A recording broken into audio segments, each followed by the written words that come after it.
नमस्कार साथियों आज हम लोग भूगोल सीरीज़ का तीसरा पार्ट लेके आए हैं जो आपके प्राथमिक शिक्षक भर्ती परीक्षा में प्रश्न पूछे गए हैं। तो आपका भूगोल पीआरटी का जो है ये पार्ट थर्ड है। प्रीवियस ईयर क्वेश्चन का विश्लेषण बहुत अच्छे से यहाँ पे कराया जा रहा है। इससे पहले पार्ट 1 और पार्ट 2 आ चुके हैं। बाकी इतिहास का हमने जो है पहले ही ख़त्म कर लिया है, जो प्रीवियस ईयर क्वेश्चन पूछे गए हैं। तो इसमें पहला जो प्रश्न आपका साथियों परीक्षा जो है आपका 14 दिसंबर 2023 को आयोजित की गई थी बीपीएससी 3.0 के नाम से। और साथियों ये जो है प्रश्न है, निम्नलिखित में से कौन सी पारंपरिक सिंचाई पद्धति नहीं है। तो साथियों इसमें जो आपका सही आंसर हो जाएगा वो हो जाएगा ड्रिप प्रणाली। साथियों जो ड्रिप प्रणाली होती है वो आधुनिक सिंचाई पद्धति है। तो आपको ध्यान रखना आधुनिक सिंचाई पद्धति है। और साथियों इसके अलावा आपको ध्यान रखना ड्रिप प्रणाली हो गया और स्प्रिंकलर सिस्टम। स्प्रिंकलर पद्धति आपको जो ये स्प्रिंकलर पद्धति और साथ में ड्रिप प्रणाली ये आपकी आधुनिक सिंचाई पद्धति के अंतर्गत आते हैं। और इसके अलावा साथियों जो आपका खंदक प्रणाली है, तो इसको मैं ऊपर लिख दे रहा हूँ। तो जो आपके पारंपरिक सिंचाई पद्धतियाँ होती हैं उसके बारे में यहाँ पे मैं लिख दे रहा हूँ, पारंपरिक सिंचाई पद्धतियाँ। और साथियों ये सवाल आपका जो है कक्षा 8 एनसीईआरटी से आया था, क्लास 8 एनसीईआरटी साइंस की बुक से आया था, पहले चैप्टर से आया था। तो पारंपरिक सिंचाई पद्धति के अंतर्गत इस बुक में आपके पास जो 4 दिए गए हैं। पहला है मोट पद्धति, मोट को जो है खंदक बोलते हैं, तो आपका खंदक पद्धति हो गया।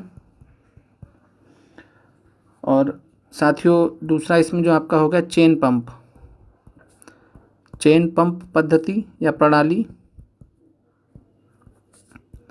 इसके अलावा जो है एक आपका ढेकली दिया हुआ है, तो इसको हिंदी में ऐसे ही लिख लिया जाएगा, तो ढेकली हो गया, यहाँ पे आई होगा, तो ढेकली हो गया, देखली हो गया। और साथियों जो चौथा आपका यहाँ पे दिया है वह है राहट, RAHAT, राहट। तो आपकी जो है 4 प्रणालियाँ जो कि पारंपरिक सिंचाई पद्धति को दर्शाती हैं, जो आज भी कई सारे जो भारत के गांव वहाँ पे पद्धतियाँ अपनाई जाती हैं। तो साथियों ये आपका पारंपरिक सिंचाई पद्धति के आपको चारों ध्यान रखने हैं। और इसके अलावा जो इस प्रश्न का आंसर हो जाएगा वो, चूँकि यहाँ पारंपरिक सिंचाई पद्धति नहीं पूछा तो ड्रिप प्रणाली हो जाएगा। और ड्रिप प्रणाली क्या है, तो आधुनिक सिंचाई प्रणाली का पार्ट है। और इसके अलावा स्प्रिंकलर सिस्टम भी जो है आपका आधुनिक सिंचाई पद्धति का पार्ट है। तो प्रश्न संख्या अगले पे बढ़ते हैं साथियों। और इसमें इस सीरीज़ में आपको जो है संपूर्ण विश्लेषण कराया जा रहा है, जिससे परीक्षा में इसके इर्द गिर्द कोई भी सवाल आए तो आप बहुत आसानी से जो है प्रश्नों को कर ले जाएं। तो साथियों अगला क्वेश्चन बढ़ते हैं कि 2022 की घटना बिपरजॉय था। तो साथियों आपको ध्यान रखना जो बिपरजॉय है तो यह क्या था, उष्णकटिबंधीय चक्रवात, इसको इंग्लिश में ट्रॉपिकल साइक्लोन बोलते हैं। तो साथियों आपको बिपरजॉय के बारे में ध्यान रखना है। और बिपरजॉय जो है उष्णकटिबंधीय चक्रवात था और ये 2022 में यह आया था। ठीक है साथियों। और इसका जो और इसके अलावा जो जितनी भी उष्णकटिबंधीय चक्रवात आते हैं उनके बारे में भी हम लोग आगे की कक्षाओं में अध्ययन करेंगे। फिर साथियों अगला प्रश्न आपका प्रश्न संख्या 79। प्रश्न संख्या 79 है कि सूर्य है एक। तो सूर्य साथियों आपको यहाँ पे ध्यान रखना कि पीला तारा है। कई साथियों ने इस प्रश्न का आंसर परीक्षा में गलत कर दिया था, लाल तारा कई लोगों ने लगा दिया था। तो ध्यान रखना साथियों आपका सूर्य जो है एक पीला तारा है। आगे बढ़ते हैं। बाकी सौरमंडल के बारे में हम लोग एनसीईआरटी की कक्षाओं में बहुत अच्छे से पढ़ेंगे और जो आप कभी भूलेंगे नहीं। फिर आगे बढ़ते हैं साथियों, ग्लोब पर 1 डिग्री के अंतराल पर खींची गई अक्षांश रेखाएं कितनी हैं। साथियों इस प्रश्न का जवाब मैंने कल जो भूगोल की आपकी पहली कक्षा है, भूगोल विषय की जो आपकी पहली कक्षा है, तो जो आपका जो प्रथम जो आपका कक्षा कर लिया गया वहाँ पे इसको समझाया गया कि आपकी जो अक्षांश रेखाएं होती हैं वो टोटल कितनी होती हैं, 179 होती हैं। जिसमें मैंने आपको बताया था कि आपका जो है जो 90 डिग्री नॉर्थ है और 90 डिग्री साउथ है, इसको जो है नहीं माना जाता है। ठीक है साथियों, तो इसको जो है अक्षांश रेखाएं नहीं माना जाता। इसके अलावा 1 से लेके 89 डिग्री नॉर्थ, 1 से लेके 89 डिग्री साउथ। ठीक साथियों, यानी 1 डिग्री नॉर्थ से 89 डिग्री नॉर्थ, 1 डिग्री साउथ से 89 डिग्री साउथ, ये आपके जो है 89 178 हो गए। और साथ में एक जो है विषुवत रेखा या भूमध्य रेखा, तो आपकी ये 179 अक्षांश रेखाएं हो जाएंगी। बाकी आप लोग जो आपको कल क्लास अपलोड की गई है वहाँ से भी आप जाके देख सकते हैं। आगे बढ़ते हैं साथियों। अगला है प्रश्न संख्या आपका 81, कोसी मैदान की समुद्र तल से औसत ऊंचाई क्या है। तो साथियों आपका ये जो है बिहार की जो भौगोलिक स्थिति है तो वहाँ से प्रश्न पूछा गया है, और इससे रिलेटेड भी आपको जो है भूगोल की कक्षाओं में जो है आपको पढ़ाया जाएगा। तो बिहार की जो भौगोलिक स्थिति है उसके बारे में आपको जानकारी दी जाएगी। और साथियों इस प्रश्न का जो सही आंसर वह है 30 मीटर। तो साथियों आगे बढ़ते हैं। प्रश्न संख्या आपका जो है 82 है, जीवाश्म के आधार पर मानव का उत्पत्ति केंद्र है। तो बहुत अच्छा प्रश्न पूछा गया है। जीवाश्म के आधार पर मानव का उत्पत्ति केंद्र साथियों अफ्रीका की रिफ्ट घाटी माना गया है, great rift valley of Africa, great rift valley of Africa. और साथियों दुनिया की सबसे लंबी जो है रिफ्ट घाटी है। तो इसके बारे में हम लोग डिटेल में जब अफ्रीका महाद्वीप के बारे में पढ़ेंगे तो वहाँ पे जो है आप लोगों को बहुत अच्छे से इस जो है अफ्रीका महाद्वीप के बारे में समझाया जाएगा, जिसकी कक्षाएं जो हैं आरंभ कर दी गई हैं। और इस सीरीज़ में आज हम लोग जो है उत्तर अमेरिका महाद्वीप के बारे में पढ़ेंगे। तो साथियों इसमें आपका इस प्रश्न का जो आंसर हो जाएगा कि जीवाश्म के आधार पर, यानी जो जीवाश्म का अध्ययन हुआ, जो जीवाश्म पाए गए हैं अभी तक आज तक के डेट में, वहाँ से जो मानव का उत्पत्ति केंद्र पता चला है कि अफ्रीका की रिफ्ट घाटी में मानव की उत्पत्ति हुई है। और अफ्रीका की रिफ्ट घाटी से जो है पूरे विश्व के अनेक भागों में जो है वहाँ से जो है मानव जो है फैलता, मतलब उसका विस्तार होता चला गया। तो ठीक है साथियों, अगले प्रश्न पे आते हैं। प्रश्न संख्या 84, बरौनी तेल शोधक संयंत्र बिहार के किस जिले में स्थित है।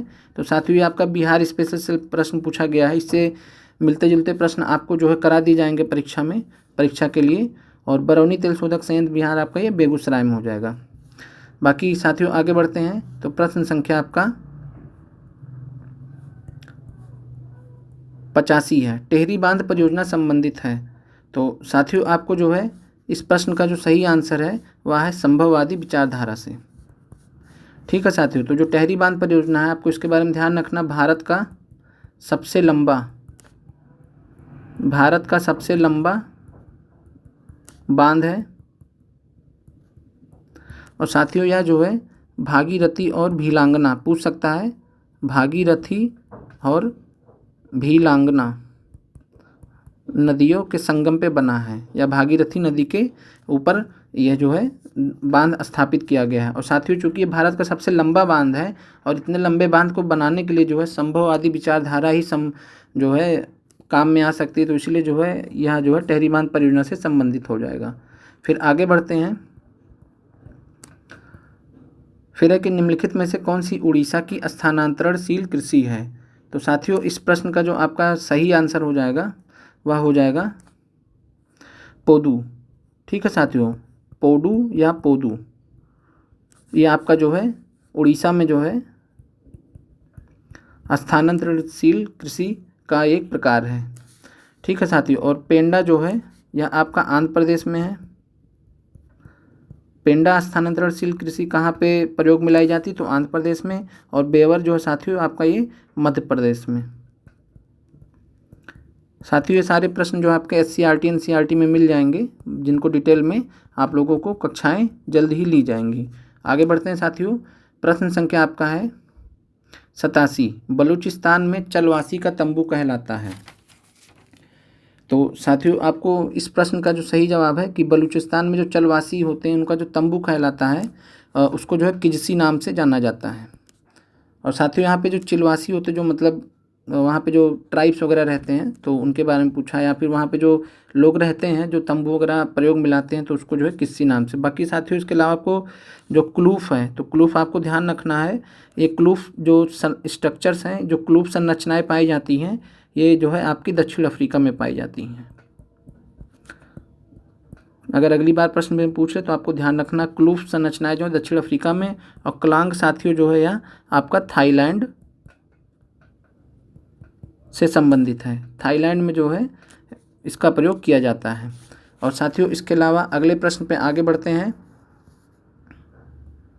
बिहार के किस जिले में रेशमी वस्त्र का उत्पादन सर्वाधिक होता है? तो साथियों ऐसे प्रश्न जो बिहार के लिए महत्वपूर्ण हैं तो वहाँ से आपको विशेष कक्षाएं लेके आपको जो है ये सब टॉपिक्स कवर करा दिए जाएंगे, जहाँ पे आपको जो है बिहार के जो भी ज़िले जिस चीज़ के लिए प्रसिद्ध हैं वहाँ आपको बता दिया जाएगा, तो जिससे आपको ऐसे इस प्रकार के क्वेश्चन कभी गलत नहीं होंगे।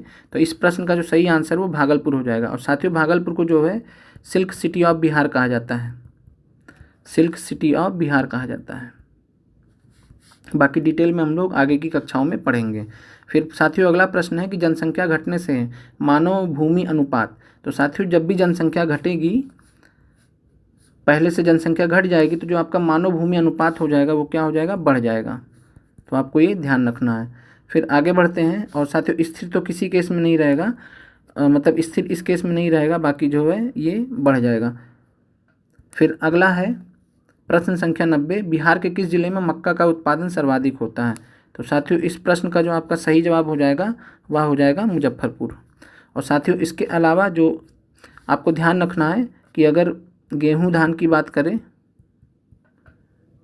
गेहूं धान की बात करें तो आपको जो है रोहतास जिला ध्यान रखना है। रोहतास जिला नंबर 1 पर है गेहूं धान के उत्पादन में, रोहतास जिला नंबर 1 पर है। इसके अलावा आपको साथियों लीची भी ध्यान रखना है। तो लीची आपका जो है ये भी आपका जो है मुजफ्फरपुर है। बाकी साथियों इससे जो रिलेटेड प्रश्न है वो सब आपको जो है परीक्षा में करा दिए जाएंगे। बाकी इसके अलावा आपको यहाँ पे गन्ना ध्यान रखना है। तो गन्ना सबसे ज़्यादा जो है बिहार में कहाँ होता है? तो आपको ध्यान रखना है पश्चिमी चंपारण में। अगले प्रश्न पे साथियों बढ़ते हैं। प्रश्न संख्या आपका है 118। तो साथियों आप लोग देख पा रहे हैं कि कैसे आप लोगों के लिए जो है विश्लेषण लाया जा रहा है। और ये साथियों विश्लेषण जब भी प्रीवियस ईयर क्वेश्चंस का किया जाता है तो ऐसे ही किया जाता है, जिससे आपको परीक्षा में अगर मिलता जुलता प्रश्न आए, कई बार रिपीट हो जाता है तो उसमें तो सही हो जाता है, लेकिन कई बार उससे संबंधित पूछ लेता है तो वहाँ पे प्रश्न गलत हो जाता है। तो साथियों इस विश्लेषण से आपका जो है कभी इससे रिलेटेड प्रश्न गलत नहीं होगा, काफ़ी सारे टॉपिक्स आपके कवर हो जाएंगे। तो आपको जो है हर तरीके से जो ये क्लासेस हैं आपको फ़ायदा करेंगी बीपीएससी टीआरई परीक्षा के लिए। और साथियों जो ये भूगोल का सीरीज चल रहा है ये जो है आपको ध्यान रखना है,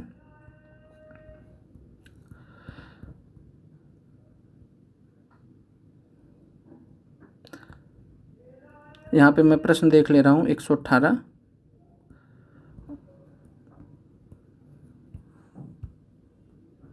और साथियों यहाँ पे मैं आपको बता दूं कि जो बीपीएससी ट्री की जो भूगोल की कक्षाएं हो रही हैं, इतिहास की कक्षाएं पहले भी हो चुकी हैं प्रीवियस ईयर्स की। तो आपको ध्यान रखना है कि भले 1 से 5 में पूछा गया है, लेकिन ये आपका 6 से 8, 9 से 10, 11 से 12 सबके लिए महत्वपूर्ण है, क्योंकि जो बीपीएससी के द्वारा पूछे गए प्रश्न हैं उनका जो एक स्टैंडर्ड वो सेम है। यानी जो 1 से 5 में पूछा वो 11-12 में पूछा गया, जो 11-12 में पूछा गया वो 1 से 5 में पूछा गया। साथियों अब आगे बढ़ते हैं। कौन सा राज्य सर्वाधिक बाजरा उत्पादित करता है? तो साथियों इस प्रश्न का जो आपका आंसर हो जाएगा वह हो जाएगा राजस्थान।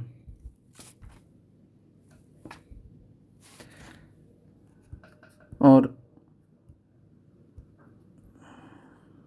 इस प्रश्न का जो आपका हो जाएगा आंसर वो हो जाएगा आपका राजस्थान।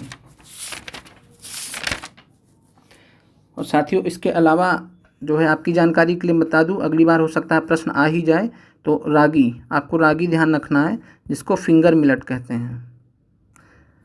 बाजरे को जो है पर्ल मिलेट कहते हैं, आपका इंग्लिश में पर्ल मिलेट लिखा भी हुआ है, तो पर्ल मिलेट कहते हैं। और रागी को जो फिंगर मिलेट कहते हैं। और साथियों जो रागी होता है सबसे ज़्यादा कर्नाटक उत्पादित करता है। जो कर्नाटक राज्य है आपका वह सबसे ज़्यादा रागी या जिसको फिंगर मिलेट कहते हैं उसको उत्पादित करता है। इसके अलावा साथियों आपको जो है ज्वार ध्यान रखना है, ज्वार या जावर, ठीक है। तो ज्वार आपको ध्यान रखना। और ज्वार के लिए साथियों जो सबसे ज़्यादा प्रसिद्ध है वह है आपका महाराष्ट्र। तो साथियों और इन तीनों को साथियों मोटा अनाज बोला जाता है, मोटा अनाज बोला जाता है, जिनको जो प्रधानमंत्री मोदी जी ने नया नाम दिया था अभी कुछ समय पहले, तो श्री अन्न, श्री अन्न। और आपका जो 2023 था वो मोटे अनाजों का यूनाइटेड नेशंस ने जो है इंटरनेशनल ईयर ऑफ मिलेट्स घोषित किया था। इंटरनेशनल ईयर ऑफ मिलेट्स 2023 को आपको ध्यान रखना है कि 2023 को जो है इंटरनेशनल ईयर ऑफ मिलेट्स घोषित किया था। मिलेट्स मतलब वही मोटे अनाज जिसमें आपके बाजरा, रागी और ज्वार आते हैं। ठीक है साथियों, फिर यहाँ पे जो आपका आंसर हो जाएगा वह हो जाएगा राजस्थान, और बाकी रागी के लिए जो है आपका कर्नाटक हो जाएगा, सबसे ज़्यादा उत्पादित करता है, और ज्वार के लिए जो है आपका महाराष्ट्र हो जाएगा। आगे बढ़ते हैं साथियों, आपका है प्रश्न संख्या 119। प्रश्न संख्या 119 आपका है कि सेल जिसमें जीवाश्म पाए जाते हैं उनको क्या कहते हैं। तो ये साथियों प्रश्न रिपीट भी हुआ है, आपकी SCERT NCERT में मिल जाएंगे आपको, और ये करा भी दिया जाएगा कुछ समय बाद। तो साथियों जो सेल जिसमें जीवाश्म पाए जाते हैं, सेल मतलब जो चट्टानें होती हैं, तो साथियों आपको इस प्रश्न का जो सही आंसर हुआ है अवसादी सेल, जिसको सेडिमेंट्री रॉक्स भी बोलते हैं, और सेडिमेंट्री रॉक्स बोलते हैं इंग्लिश में। और साथियों इसमें जीवाश्म पाए जाते हैं, फॉसिल फ्यूल्स पाए जाते हैं। और इसके अलावा साथियों को ध्यान रखना, जो सेल होते हैं, चट्टानें होती 3 प्रकार की होती हैं।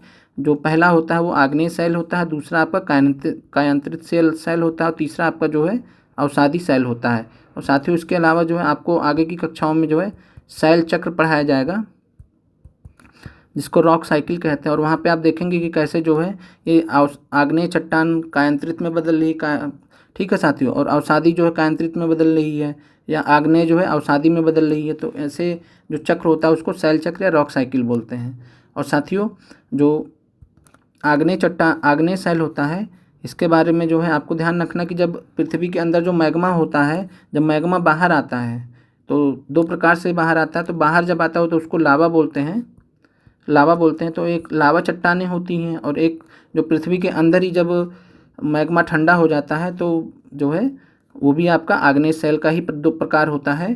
तो जो है आग्नेय सेल होती चूँकि बहुत ज़्यादा गर्म टेम्परेचर में, ठीक है साथियों, बहुत ज़्यादा हाई टेम्परेचर में इनका जो है स्थिति रहता है, और जब ये ठंडे होते हैं तो इस वजह से इसमें जीवाश्म की संभावना ना के बराबर है, तो इसमें नहीं पाए जाते हैं। और किस में पाए जाते हैं आपके, ये अवसादी सेल में। आगे बढ़ते हैं साथियों, आपका प्रश्न संख्या 120। तो आपका जो प्रश्न संख्या 120 है वह है कि चाप झील ऑक्सबो लेक पाई जाती है। तो साथियों इस प्रश्न का जो सही आंसर होगा वह हो जाएगा नदी घाटियों में। और साथियों आपको ध्यान रखना कि जो चाप झील का निर्माण होता है वो किस प्रक्रिया के द्वारा होता है, तो ये नदियों का सरपड़, इसका जो कारण हो जाएगा वो हो जाएगा नदियों का सरपड़। इंग्लिश में बोलते हैं मिएंडरिंग ऑफ रिवर्स। और साथियों जो इसके बारे में ये प्रश्न बहुत ही महत्वपूर्ण है, इसके बारे में मैं और बता दूं कि जो एशिया और भारत का सबसे बड़ा चाप झील है, एशिया और भारत का सबसे बड़ा चाप झील है या ऑक्सबो लेक है, वह आपका जो है कंवर झील है। ये चंद बिंदु है, कंवर झील है। और साथियों यह आपका बेगूसराय ज़िले में पड़ता है, ठीक है साथियों। तो बेगूसराय बिहार में ये पड़ता है, और ये पॉइंट आपको ध्यान रखना है। इसके अलावा साथियों आपको वूलर झील का भी ध्यान रखना है, जो कि भारत की मीठे पानी की सबसे बड़ी झील है। और साथियों वूलर झील भी जो है ये चाप झील का उदाहरण है, और साथियों जो वूलर झील बना है वो चाप झील है, और ये किसके सरपड़ से बना है, तो ये साथियों आपका झेलम, तो ये आपका झेलम नदी के सरपड़ से बना है। और साथियों सरपड़ का मतलब होता है कि जैसे जब नदी बहुत ज़्यादा जो है सरपड़ करती है, जैसे ऐसे बह रही है, ऐसे बह रही है, ऐसे बह रही है, तो कई बार क्या होता है कि जो ये आप ये वाला पार्ट देख रहे हैं, ये पार्ट जो है नदी का अलग हो जाता है, और नदी का अलग होने के कारण क्या होता है कि ये पार्ट एकदम अलग कट जाता है, और यहाँ पे फिर जो है आपका चाप झील का निर्माण हो जाता है। और फिर नदी का जो रास्ता है वो ऐसे चला जाता है, ठीक है साथियों। आगे बढ़ते हैं, बाकी इन सब चीज़ों के बारे में आपको आपका जब भूगोल का पाठ्यक्रम स्टार्ट कर दिया गया वहाँ पे भी कवर कराया जाएगा, तो परेशान होने वाली कोई बात नहीं है। अगर किसी कारणवश आपको नहीं समझ में आता तो वहाँ पे और अच्छे से समझ में आ जाएगा। साथियों फिर अगला है कि विश्व जल दिवस कब मनाया जाता है। तो साथियों इस प्रश्न का जो सही आंसर हो जाएगा वह हो जाएगा 22 मार्च। इसके अलावा साथियों आपको जो है 22 अप्रैल ध्यान रखना है, पृथ्वी दिवस पड़ता है। 22 अप्रैल को आपका पृथ्वी दिवस पड़ता है। 22 मई को आपको जो है जैव विविधता दिवस पड़ता है, जैव विविधता दिवस। और इसके अलावा साथियों आपको ध्यान रखना है 2 फरवरी को जो है रामसर दिवस पड़ता है। जो रामसर स्थल होते हैं तो रामसर दिवस आपका मनाया जाता है। बाकी डिटेल में आपको भूगोल और पर्यावरण की कक्षाओं में दिवस के बारे में बता दिया जाएगा। फिर है कि 123 बॉक्साइट का सर्वाधिक उत्पादक है, तो वह देश कौन सा है जो बॉक्साइट का सबसे बड़ा उत्पादक है। तो साथियों इस प्रश्न का जो आपका एनसीईआरटी में भी दिया हुआ है, तो इसका जो आंसर हो जाएगा वो हो जाएगा ऑस्ट्रेलिया। और साथियों इसके अलावा आपको जो है ब्राज़ील के बारे में ध्यान रखना कि ब्राज़ील जो है गन्ना, कॉफ़ी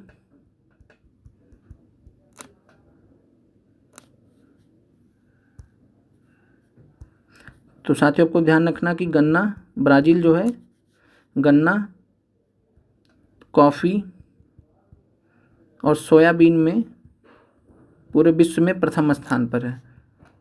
तीनों में जो है ये प्रथम स्थान पर है। और इसके अलावा साथियों जो बॉक्साइट का जो सर्वाधिक उत्पादक कौन हो जाएगा, सबसे बड़ा उत्पादक पूरे विश्व में ऑस्ट्रेलिया है। और साथियों बॉक्साइट आपको ध्यान रखना है कि क्या है, ओर ऑफ एल्युमिनियम है।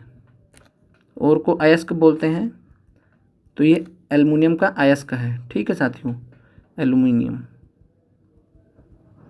जो एल्युमिनियम मेटल होता है उसका ये अयस्क है बॉक्साइट। फिर आगे बढ़ते हैं, सुनहरा रेशा से अभिप्राय है। तो बहुत अच्छा प्रश्न एनसीईआरटी से पूछा गया ये भी आपका। और ये सारी चीज़ें आपको जो है आपको निःशुल्क जो है इस चैनल पे कराई जाएंगी, तो आप सभी लोग चैनल से ज़्यादा जुड़ें। तो साथियों सुनहरा रेशा से अभिप्राय जो होता है वो पटसन से होता है। पटसन को इंग्लिश में जूट बोलते हैं। सुनहरा रेशा मतलब होता है गोल्डन फाइबर। और साथियों भारत में जो जूट का सबसे ज़्यादा, पटसन का सबसे ज़्यादा जो उत्पादन होता है आपको ध्यान रखना है वो पश्चिम बंगाल में होता है। पश्चिम बंगाल में होता है। आगे बढ़ते हैं साथियों, जनसंख्या में परिवर्तन के 3 मुख्य कारक हैं। तो साथियों ये आपका जो ज्योग्राफी से ही प्रश्न है, भूगोल से ही प्रश्न है, एनसीईआरटी से ही प्रश्न आपको लिया गया है। और साथियों इसका जो आंसर हो जाएगा वह हो जाएगा जन्म, मृत्यु एवं प्रवास। तो जन्म, मृत्यु एवं प्रवास आपका इसका आंसर हो जाएगा। बाकी कई लोग विवाह में कंफ्यूज हो रहे हैं, तो आपको ध्यान रखना है विवाह में होता क्या है कि एक मान लीजिए लड़की है तो उसका शादी हो जाता है तो दूसरे गांव या दूसरी जगह चली जाती है, तो एक हिसाब से उसको प्रवास में काउंट किया जाता है। ठीक है साथियों, तो अगर किसी का विवाह वगैरह हो गया है तो वो प्रवास में है। बाकी इसके अलावा जैसे बहुत लोग दिल्ली, मुंबई जैसे बड़े शहरों में चले जाते हैं तो वो भी प्रवास के अंतर्गत आएगा। तो जनसंख्या में परिवर्तन तभी होता है या तो जन्म हो तब परिवर्तन होगा, और या तो किसी की मृत्यु हो जाए। मान लीजिए कई लोगों की मृत्यु होगी तो उससे जनसंख्या में कमी आ जाएगी। अगर जन्म होगा तो जनसंख्या में बढ़ोतरी हो जाएगी, प्रवास हो जाएगा तो जनसंख्या में कमी आ जाएगी। ठीक है, और जहाँ पे प्रवास होगा वहाँ पे जनसंख्या में बढ़ोतरी हो जाएगी। तो जन्म, मृत्यु, प्रवास जो ये 3 मुख्य घटक हैं या कारक हैं जनसंख्या में परिवर्तन के। आगे बढ़ते हैं साथियों, प्रश्न संख्या आपका 127, काले फेफड़े का रोग संबंधित है। तो साथियों आपको ये ध्यान रखना है कि जो काले फेफड़े का रोग है ये आपका जो कोयला की खदानों में, कोयला जो खनिक होते हैं, तो कोयला की कोल माइंस में जो काम करते हैं उनको जो है कोयला खनिक बोलते हैं। तो कोयला खनिक में जो है क्योंकि कई सारे गैसेस पाई जाती हैं, खतरनाक गैसेस वहाँ पे होती हैं जो है आपका कोयला की खदानों में, तो वहाँ से जो काले फेफड़े का रोग वहाँ के अक्सर जो है कोयला खनिकों को हो जाता है। बाकी साथियों को कपड़ा उद्योग के श्रमिकों से जो आपका कॉटन है, तो कॉटन डस्ट से एक बीमारी होती है। ठीक है साथियों, जो कॉटन यानी कपास का जो धूल होता है, कपास का धूल जो होता है उड़ता है, तो इससे जो बीमारी हो जाती है इसका नाम आपको ध्यान रखना है। मैं यहाँ पे लिख दे रहा हूँ, ये इंग्लिश में ही आपको ध्यान रखना पड़ेगा, बाइसनोसिस। ठीक है साथियों, तो BYSSINOSIS ये पूछ सकता है। और चूंकि ऑप्शन में दिया गया था तो इसलिए यहाँ पे बता दिया गया। फिर है साथियों प्रश्न नंबर 128, तेल स्लिक क्या है? तो साथियों होता क्या है कि जब महासागरों में जब बड़े बड़े जहाज जो है जो कि ट्रांसपोर्ट के लिए तेल वगैरह ट्रांसपोर्ट किए जाते हैं, तो कई बार क्या होता है, जो ऑयल कंटेनर्स होते हैं उनमें लीकेज हो जाता है, और लीकेज के वजह से साथियों क्या होता है, जो तेल होता है वह समुद्र में फैल जाता है। और चूंकि तेल जो है पानी में मिल नहीं सकता, तो इसलिए समुद्र की सतह पे वो बह रहा होता है। ठीक है, तो एक पतली फिल्म बना लेता है, एक पतला लेयर बना लेता है, उसी पतले लेयर को क्या बोला जाता है? तेल स्लिक। ठीक है साथियों, ऑयल स्लिक बोला जाता है। तो आपका जो सही आंसर हो जाएगा वह हो जाएगा समुद्र की सतह पर तेल की पतली फिल्म। और साथियों इतना अच्छा विश्लेषण आपको जो है कहीं भी नहीं मिलेगा पूरे यूट्यूब चैनल पे। और साथियों आपकी जो है मतलब जो उम्मीदें हैं, जो एक्सपेक्टेशन है बीपीएससी ट्री परीक्षा के लिए, वो इस चैनल के माध्यम से जो है 200% आपको जो है पूरी करके दिखाई जाएंगी। तो साथियों ज़्यादा से ज़्यादा इस चैनल से जुड़ें और चैनल को जो है अपना सहयोग दें। साथियों अब अगला आखिरी प्रश्न है, ओजोन छिद्र अधिक स्पष्ट होता है। तो साथियों इस प्रश्न का जो आपका जवाब हो जाएगा वो हो जाएगा उपयुक्त में से कोई नहीं। और साथियों ओजोन छिद्र जो होता है यानी ओजोन होल होता है, इसकी जो खोज की गई थी वो सबसे पहले जो है अंटार्कटिका में करी गई थी। तो अंटार्कटिका, और अंटार्कटिक जो है आपका ये कहाँ पड़ता है? तो अंटार्कटिक महाद्वीप आपका जो है और दक्षिणी ध्रुव। और चूंकि यहाँ पे साथियों दक्षिणी ध्रुव पर यहाँ पे आपका ऑप्शन दिया नहीं है, तो ये भूमध्य रेखा पे होगा नहीं, कर्क रेखा पे होगा नहीं, मकर रेखा पे होगा नहीं, तो आपका वो आंसर हो जाएगा उपयुक्त में से कोई नहीं। और ओजोन छिद्र अगर अगली बार आए तो आपको ध्यान रखना कि दक्षिणी ध्रुव पे अधिक स्पष्ट होता है या ध्रुव पे अधिक स्पष्ट होता है।